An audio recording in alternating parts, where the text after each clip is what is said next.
Assalamualaikum warahmatullahi wabarakatuh dan salam sejahtera untuk kita semua. Perkenalkan, nama saya Cornelia Rapte dari Prodi Pendidikan Sejarah. Pada video kali ini saya akan membahas sebuah dokumen primer dari portal digital resmi Belanda, yaitu Delper, di mana dokumen yang saya pilih ini membahas tentang Kongres Budi Utomo dan perkembangan semangat nasionalisme Indonesia setelah Sumpah Pemuda pada tahun 1928. Dokumen ini menarik karena memperlihatkan bagaimana pers kolonial Belanda mulai melihat munculnya identitas nasional Indonesia melalui organisasi pergerakan pribumi. Jadi, dokumen ini ditulis dalam bahasa Belanda dan memuat laporan mengenai perkembangan organisasi Budi Utomo pada tahun 1931. Dalam teks disebutkan bahwa jumlah cabang Budi Utomo meningkat menjadi 43 cabang dengan total anggota lebih dari 2.000 orang. Nah, salah satu bagian penting dalam dokumen ini adalah usulan agar istilah Inlandsche atau Inheemsche yang berarti pribumi atau penduduk asli tidak lagi digunakan. Sebagai gantinya, mereka mengusulkan penggunaan istilah Indonesisch atau Indonesia. Jadi berikut ini kutipan penting dari dokumen tersebut, yaitu Dat men lets en Vaderland erken. Indonesia en enkel ras. Het Indonesische en ten slechts en taal de Indonesische. Yang berarti bahwa hanya ada satu tanah air, yaitu Indonesia, satu bangsa, yaitu bangsa Indonesia, dan satu bahasa, yaitu bahasa Indonesia. Kutipan ini menunjukkan pengaruh kuat dari semangat Sumpah Pemuda dalam organisasi pergerakan nasional.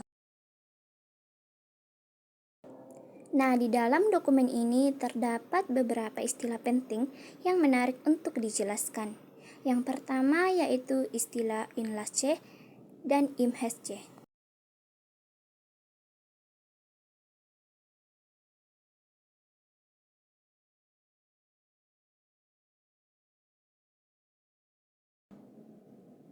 Nah, yang pertama yaitu istilah Inlandsche dan Inheemsche. Istilah kedua ini digunakan pemerintah kolonial Belanda untuk menyebut penduduk pribumi. Namun, dalam muncul usulan untuk mengganti istilah tersebut dengan kata Indonesia.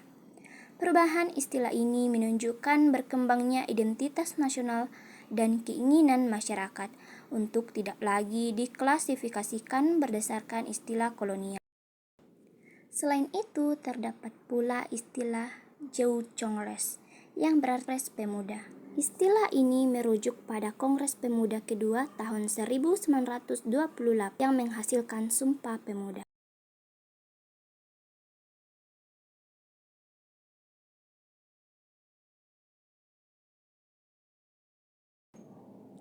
Dalam dokumen juga muncul istilah Vrijmaking van Indonesia yang berarti pembebasan atau kemerdekaan Indonesia.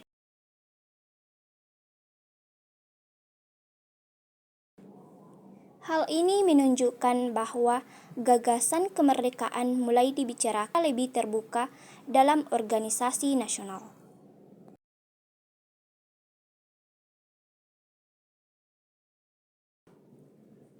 Nah, dari titik sumber, dokumen ini menampilkan sudut pandang kolonial Belanda terhadap perkembangan nasionalisme Indonesia. Walaupun ditulis oleh media kolonial, isi dokumen menunjukkan bahwa Belanda mulai menyadari meningkatnya persatuan dan kesadaran politik masyarakat ini. Dokumen ini juga menampilkan bahwa organisasi seperti Budi Utomo tidak hanya berdang pendidikan, tetapi mulai mendukung gagasan persatuan nasional Indonesia.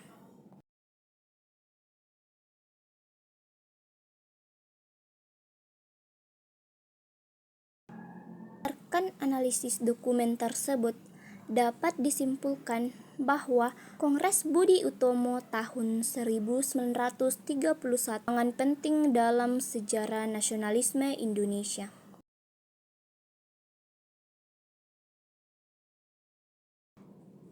Penggunaan istilah Indonesia menggambarkan munculnya identitas nasional setelah Sumpah Pemuda pada tahun 1928.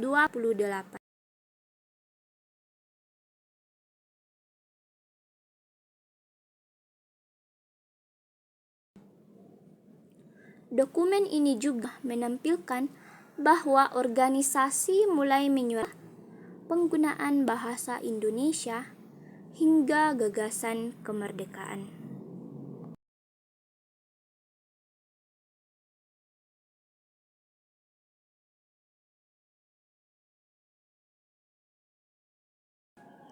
Nah, oleh karena itu, dokumen ini menjadi sumber sejarah yang sangat penting untuk memahami bagaimana perkembangan kesadaran nasional pada masa kolonial.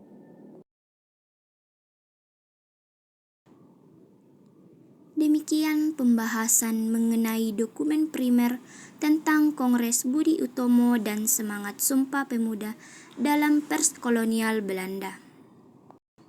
Dari dokumen ini kita dapat melihat bagaimana identitas nasional Indonesia mulai berkembang melalui organisasi, pergerakan, dan penggunaan istilah Indonesia sebagai simbol persatuan bangsa.